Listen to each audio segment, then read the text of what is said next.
Hello, my name's Leah and welcome to my channel.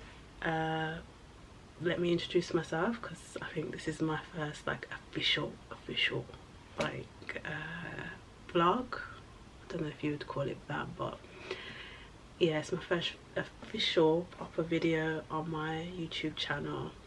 And I'm a medical student at the University of Nottingham, based in Lincoln, but originally from Birmingham. Hello to all the Brom girls out there. Yeah. But yeah, so welcome to my channel.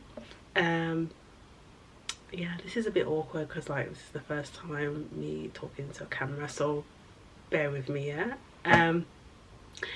Now just a little bit about me. Like, I did a bachelor's and master's degree both in forensic science before I actually started medical school, so I gotta pay my full tuition fee. I gotta self-fund that. £9,250 a year. Yeah.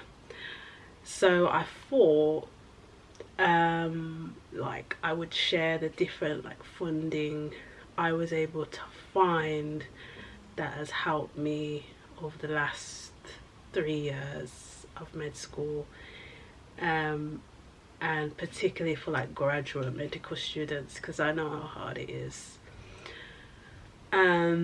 So first of all, obviously, you know, a lot of us have part-time jobs, and if you're really lucky you got the bank of mum and dad or family members, but if you're not so lucky, it's usually like a part-time job you're trying to juggle whilst you're at med school, which can be really difficult, you know, with an already fully intensive course such as medicine. So I wanted to kind of let it be known and put it into the universe that there is other funding available. You just have to search for it. He who or she who seeks will find. Okay, I don't know the exact quote, but and I have been seeking, I've been searching for many years, and I've been able to find grants, scholarships and bursaries that have all like helped lessen the financial burden of med school. So, and I wanted to share these with you today. So let's start off with grants. Okay, so the go-to books, I'll tell you the first one, yeah, and that was the Grant Making Trust, the directory of the Grant Making Trust. And then I'm going to introduce you to a second book, yeah, and that is called The Guide to Educational Grants. Now,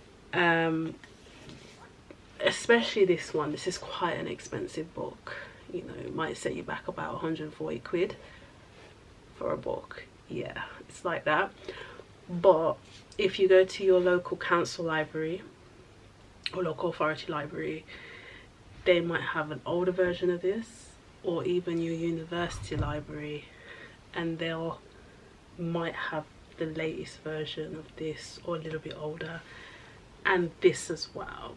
So it's worth having a look at the library catalogue for both of these bad boys,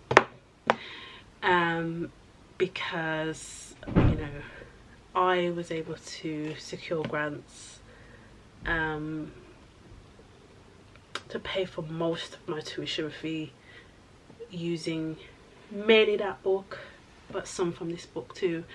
And I also got other medical students, my peers on my course, who won some of the grants as well, because particularly this one, depending on where you're originally from, so there might be grants only open to people from the West Midlands region or the London region, or depending on what age you are, or if you are a certain religion. So it's definitely worth going through the whole of this book and checking each grants, or the charities that offer these grants and checking each eligible criteria, it does take a bit of time. But just think, you know, you could make yourself thousands of pounds, and you pay your tuition, and then you don't have to stress yourself out with finding not just one job but 2 jobs sometimes you have to juggle, or just worrying about the financial burden. And I feel like these 2 books in particular really helped. But yeah, I would suggest trying to search these out in your local library or university library, checking the eligible criteria in both of them, and applying. That's all I can say, really. And then the 3rd book, I know lots of books,